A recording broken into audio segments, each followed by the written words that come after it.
ಎಲೆಕ್ಷನ್ನಲ್ಲಿ ಮುನ್ನಡೆ ಸಾಧಿಸಿದೆ ಸರ್ ಕಾಂಗ್ರೆಸ್. ನಾವು ಎಕ್ಸ್ಪೆಕ್ಟೆಡ್ ಮಾಡಿದ್ದು ಸ್ವಲ್ಪ ದಾವಣಗೆರೆಯಲ್ಲಿ ನಮ್ಮ ಕಾರಣದಿಂದಲೇ ಸ್ವಲ್ಪ ಲೀಡು ಕಡಿಮೆ ಆಗ್ಬೋದು. ಆದರೆ ನಾವು ಗೆಲ್ತೀವಿ, ಅಲ್ಲಿ ದಾವಣಗೆರೆಯಲ್ಲೂ ಕೂಡ ಗೆಲ್ತೀವಿ, ಬಾಗಲಕೋಟೆಯಲ್ಲೂ ಕೂಡ ಗೆಲ್ತೀವಿ. ಪಂಚರಾಜ್ಯ ಚುನಾವಣೆಯಲ್ಲಿ ಕಾಂಗ್ರೆಸ್ಗೆ ಓವರಾಲ್ ಹಿನ್ನಡೆ ಆಗ್ತಾ ಇದೆಯಲ್ಲ ಸರ್ ಎಲ್ಲ ಸ್ಟೇಟಲ್ಲೂ. ಈಗ ವೆಸ್ಟ್ ಬೆಂಗಾಲ್ನಲ್ಲಿ ನಮ್ಮದೇನು ಇರಲಿಲ್ಲ, ಅಸ್ಸಾಂನಲ್ಲಿ ನಮಗೆ ಎಕ್ಸ್ಪೆಕ್ಟೆಡ್ ರಿಸಲ್ಟ್ ಬಂದಿದೆ. ಜನರ ಆಶೀರ್ವಾದ ಏನು ಮಾಡಿದ್ದಾರೆ ಅಲ್ಲಿ ಅದನ್ನು ನಾವು ಒಪ್ಕೊಳ್ತೀವಿ. ಕೇರಳದಲ್ಲಿ ನಮ್ಮ ಎಕ್ಸ್ಪೆಕ್ಟೇಷನ್ಗಿಂತ ಹೆಚ್ಚು ಸ್ಥಾನಗಳನ್ನು ಗೆದ್ದಿದ್ದೀವಿ. ನಾವು ಸುಮಾರು 76ರಿಂದ 80 ಗೆಲ್ತೀವಿ ಅಂತ ಹೇಳಿದ್ದು, ಈಗ 95ವರೆಗೂ ಕೂಡ ಗೆದ್ದಿದ್ದೀವಿ, ಮುನ್ನಡೆ ಸಾಧಿಸಿದ್ದೀವಿ. 95 ವಿಧಾನಸಭಾ ಕ್ಷೇತ್ರಗಳಲ್ಲಿ 95 ವಿಧಾನಸಭೆ ಗೆದ್ದಿದ್ದೀವಿ. ಬಹುಶಃ ವೆಸ್ಟ್ ಬೆಂಗಾಲ್ನಲ್ಲಿ ಆಡಳಿತದ ವಿರೋಧಿ ಅಲೆ ಇರಬಹುದು ಅಂತ ಅಂದ್ಕೊಂಡಿದ್ದೀನಿ ನಾನು. ತಮಿಳುನಾಡಿನಲ್ಲೂ ಕೂಡ ಆಡಳಿತ ವಿರೋಧಿ ಅಲೆ ಇದೆ ಅಂತ ಹೇಳಿ ಅಂದ್ಕೊಂಡಿದ್ದೀನಿ. ತಮಿಳುನಾಡಲ್ಲಿ ಒಬ್ಬ ನಟ ಫಸ್ಟ್ ಟೈಮ್ ಪಾರ್ಟಿ ಕಟ್ಟಿ ಸಕ್ಸಸ್ ಆಗ್ತಾ ಇದ್ದಾರೆ.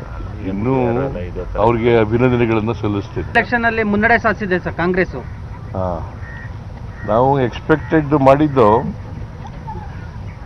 ಸ್ವಲ್ಪ ದಾವಣಗೆರೆಯಲ್ಲಿ ನಮ್ಮ ಕಾರಣದಿಂದಲೇ ಸ್ವಲ್ಪ ಲೀಡು ಕಡಿಮೆ ಆಗ್ಬೋದು. ಆದರೆ ನಾವು ಗೆಲ್ತೀವಿ, ಅಲ್ಲಿ ದಾವಣಗೆರೆಯಲ್ಲೂ ಕೂಡ ಗೆಲ್ತೀವಿ, ಬಾಗಲಕೋಟೆಯಲ್ಲೂ ಕೂಡ ಗೆಲ್ತೀವಿ. ಪಂಚರಾಜ್ಯ ಚುನಾವಣೆಯಲ್ಲಿ ಕಾಂಗ್ರೆಸ್ಗೆ ಓವರಾಲ್ ಹಿನ್ನಡೆ ಆಗ್ತಾ ಇದೆಯಲ್ಲ ಸರ್ ಎಲ್ಲ ಸ್ಟೇಟಲ್ಲೂ. ಈಗ ವೆಸ್ಟ್ ಬೆಂಗಾಲ್ನಲ್ಲಿ ನಮ್ಮದೇನು ಇರಲಿಲ್ಲ, ಅಸ್ಸಾಂನಲ್ಲಿ ನಮಗೆ ಎಕ್ಸ್ಪೆಕ್ಟೆಡ್ ರಿಸಲ್ಟ್ ಬಂದಿದೆ. ಜನರ ಆಶೀರ್ವಾದ ಏನು ಮಾಡಿದ್ದಾರೆ ಅಲ್ಲಿ ಅದನ್ನು ನಾವು ಒಪ್ಕೊಳ್ತೀವಿ.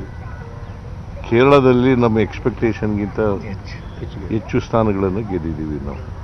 ನಾವು ಸುಮಾರು 76ರಿಂದ 80 ಗೆಲ್ತೀವಿ ಅಂತ ಹೇಳಿದ್ದು, ಈಗ 95ವರೆಗೂ ಕೂಡ ಗೆದ್ದಿದ್ದೀವಿ, ಮುನ್ನಡೆ ಸಾಧಿಸಿದ್ದೀವಿ.